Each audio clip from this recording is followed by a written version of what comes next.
ہم اپنے گھر میں لگائیں گے باغ اردو کا، ہم اپنے گھر میں لگائیں گے باغ اردو کا، ہوا بجھائے گی کیسے چراغ اردو کا۔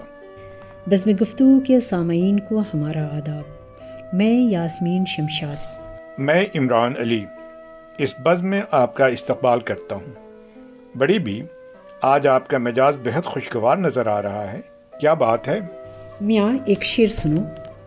بہار آئے تو میرا سلام کہہ دینا، بہار آئے تو میرا سلام کہہ دینا، مجھے تو آج طلب کر لیا ہے صحرا نے۔ اپیا بھی خیر تو؟ ہاں بھائی خیر ہے۔ پچھلے ہفتے ہم سب ساتھی صحرا نوردی کو گئے تھے۔ میاں روزمرہ کی یکسانیت سے جب انسان باہر نکلتا ہے تو کتنا لطف آتا ہے۔ بزرگوار، لوگ تو جنگل میں منگل مناتے ہیں، آپ نے تو محاورہ ہی الٹ دیا، صحرا میں منگل۔ خوب دلچسپ، صحرا میں منگل۔ میاں تمہیں بھی کیا دور کی سوچی کہ نیا محاورہ ہی گڑھ ڈالا۔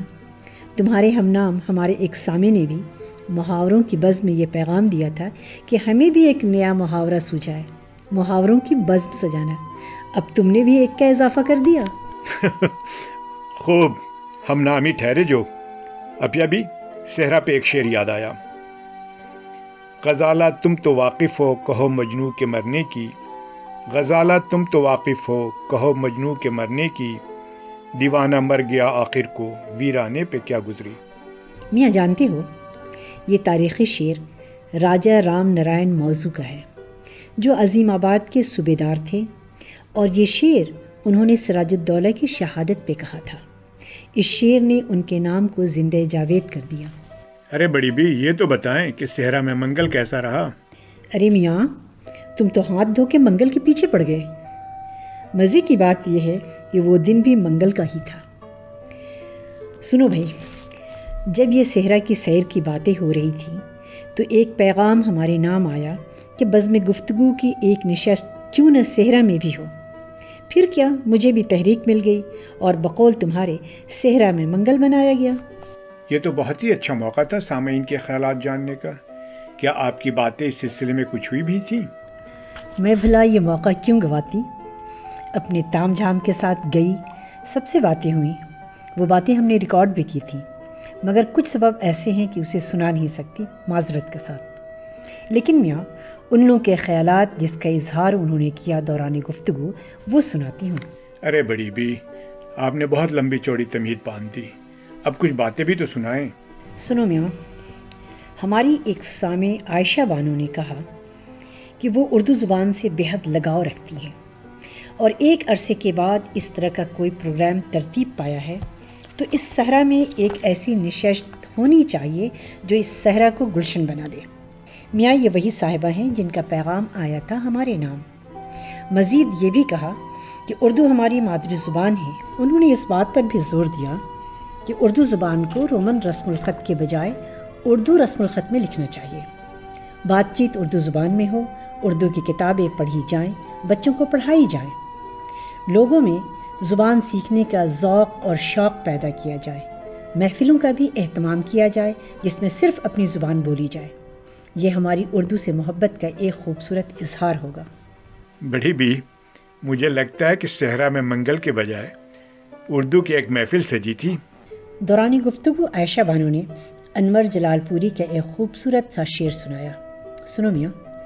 میں چراغ ہوں دیوار ہے نہ چھت میری، میں چراغ ہوں دیوار ہے نہ چھت میری، ہوائیں کرتی ہیں پھر بھی مخالفت میری، میں بادشاہ ہوں گزرے ہوئے زمانے کا، سمٹ کے رہ گئی گھر میں یہ سلطنت میری۔ ایک بات اور بھی کہی انہوں نے کہ ہمیں انفرادی طور پہ اردو کی بزم سجانے کی بھی کوشش کرنی چاہیے۔ بڑی بھی انہوں نے بالکل درست فرمایا، ہمیں انفرادی طور پر بھی کوشش کرنی چاہیے۔ انجم صاحبہ نے اس بات پہ توجہ دلائی کہ اردو ہماری مادری زبان ہے، ہمیں چاہیے کہ اسی زبان میں اپنے بچوں سے باتیں کریں۔ دوران گفتگو نازیہ صاحبہ نے بھی اپنے خیالات کا اظہار کیا اور اس زبان کے فروغ کی پرزور حمایت کی۔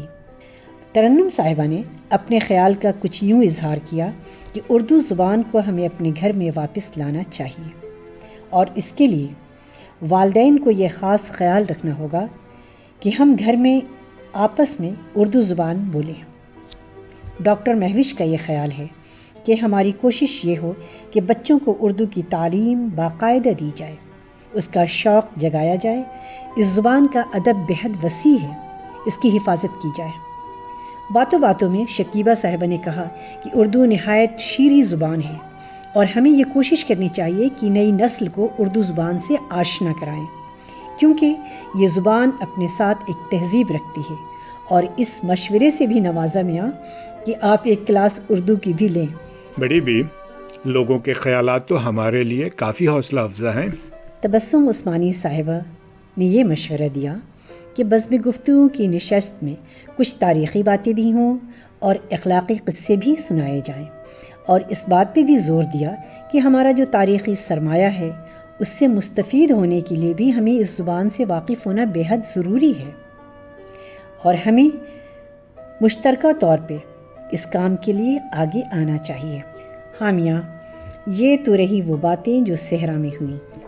اپیا بھی جب بھی کبھی صحرا کی باتیں ہوتی ہیں مجھے وہ شعر بہت یاد آتا ہے۔ سنیں، برسی گھٹائیں اور نہ معلوم ہو سکا، برسی گھٹائیں اور نہ معلوم ہو سکا، کتنا ہے جذب ریت کے اندر یہ دیکھیے۔